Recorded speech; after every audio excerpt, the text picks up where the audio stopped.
सलाम and welcome to the blue newsroom, ऐसा show जिसमें आपको पाकिस्तान, खित्ते और ग्लोबल स्टोरीज एक ही जगह मिलती हैं 10 मिनट के अंदर अंदर।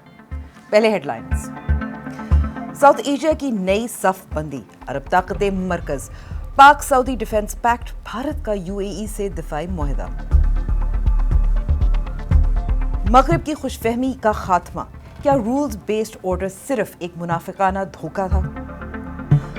बरतानवी फुटबॉलर डेविड बेकम का खानदान घरेलू तनाज़ात की जद में, क्या विक्टोरिया बेकम पाकिस्तानी ड्रामों वाली सास निकली?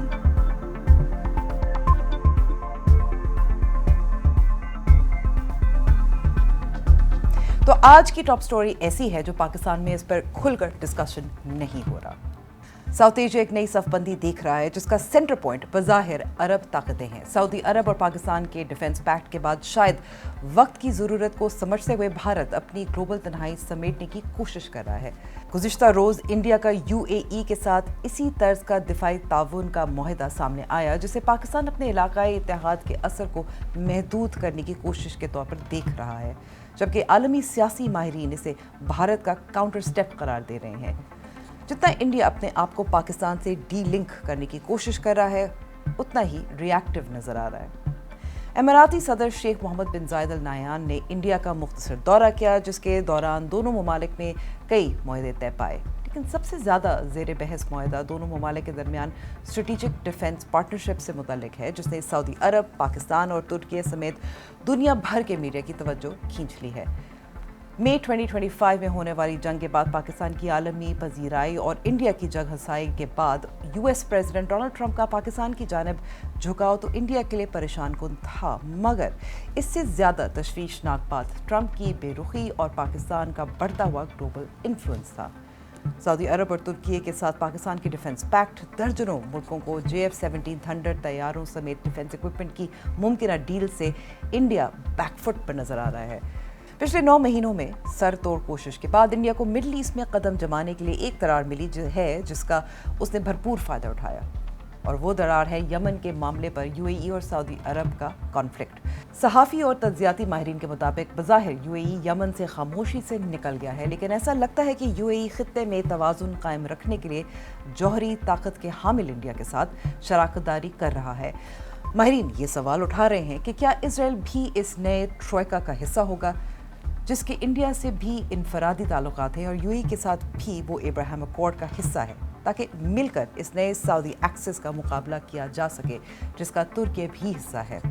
इंडिया के सिफारती हलकों में पिछले साल से एक एहसास ज़रूर है कि इंडिया एक ग्रेट पावर नहीं है, और एक उभरती ताकत की हैसियत भी एक तस्लीम शुदा हकीकत नहीं है। इलाकाई इत्तेहादियों के इस पेचीदा खेल में देखना ये होगा कि इंडिया दूसरे मोहल्ले में दोस्त कैसे बनाता है, और बना भी ले तो इस दोस्ती को कहां तक निभा सकता है।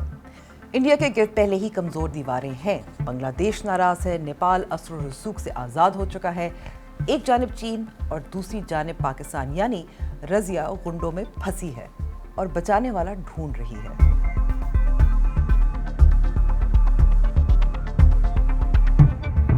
तो आज की स्पॉटलाइट ऐसे खिताब पर जिसको दुनिया वाह वाह कर रही है। छोटे ममालिक कह रहे हैं I told you so.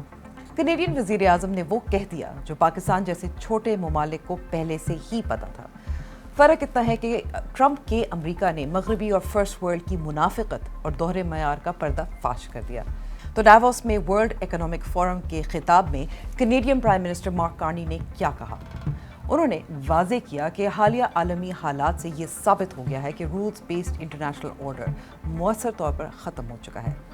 Prime minister Carney ने अमेरिका का नाम तो नहीं लिया, लेकिन उनका इशारा वाज़े तौर पर अमेरिकन प्रेशर पॉलिसीज़ की तरफ था। सुनिए उन्होंने क्या कहा। आज मैं आलमी निज़ाम में एक दरार, एक खुश फहम कहानी के इख्तिताम और एक तल्ख हकीकत के आगाज़ के बारे में बात करूँगा, जहाँ जियोपॉलिटिक्स बड़ी और मरकजी ताकत की सियासत किसी हद या पाबंदी को नहीं मानती। दहाइयों तक कनाडा जैसे ममालिक ने इस निज़ाम के तहत तरक्की की, जिसे हम असूलों पर मबनी बैनुल अक़वामी निज़ाम यानी रूल्स बेस्ड इंटरनेशनल ऑर्डर कहते थे।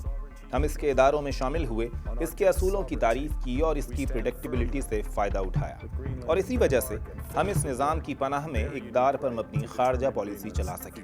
ہم جانتے تھے کہ ان اصولوں پر مبنی عالمی نظام کی کہانی جزوی طور پر جھوٹ تھی کہ طاقتور لوگ ضرورت پڑنے پر خود کو اس سے آزاد کر لیتے ہیں اور تجارتی قوانین کا اطلاق برابری پر نہیں ہوتا۔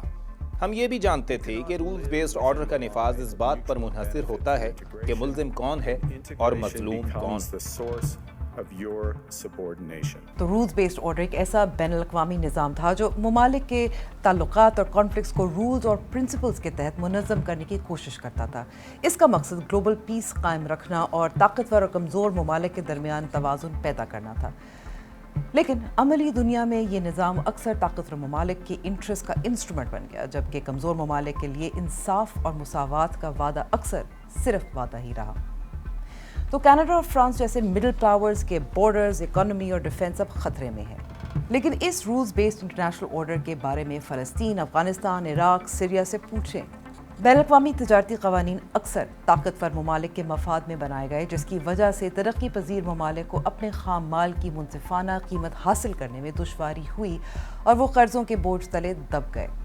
انسانی حقوق اور جمہوریت کے نام پر کئی بار تیسری دنیا کے ممالک میں سیاسی مداخلت کی گئی، جبکہ وہی اصول طاقتور اتحادیوں کی آمریت پر نہیں لگائی گئی۔ ورلڈ بینک اور IMF کے سخت شرائط نے اکثر غریب ممالک میں عوامی فلاح کے منصوبوں کو نقصان پہنچایا، جس سے غربت میں مزید اضافہ ہوا۔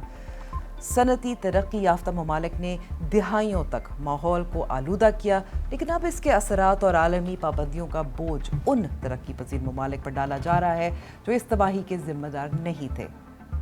انٹرنیشنل کرمنل کورٹ جیسے اداروں نے اکثر افریقن یا ایشین ممالک کے رہنماؤں کو تو نشانہ بنایا، لیکن بڑی عالمی طاقتوں کے جنگی جرائم پر آنکھیں بند کر دیں۔ تو کینیڈین پرائم منسٹر کے بیان نے جو خطرے کی گھنٹی بجائی، پاکستان جیسے ممالک نے جانچ لیا تھا۔ آلٹرنیٹیو الائنسز، ریجنل پارٹنرشپس اور سیلف ریلائنس اسٹریٹجیز اپنانے کی کوشش کی ہے تاکہ اس نئی پوسٹ ٹرمپ دنیا میں دباؤ برداشت کر سکیں۔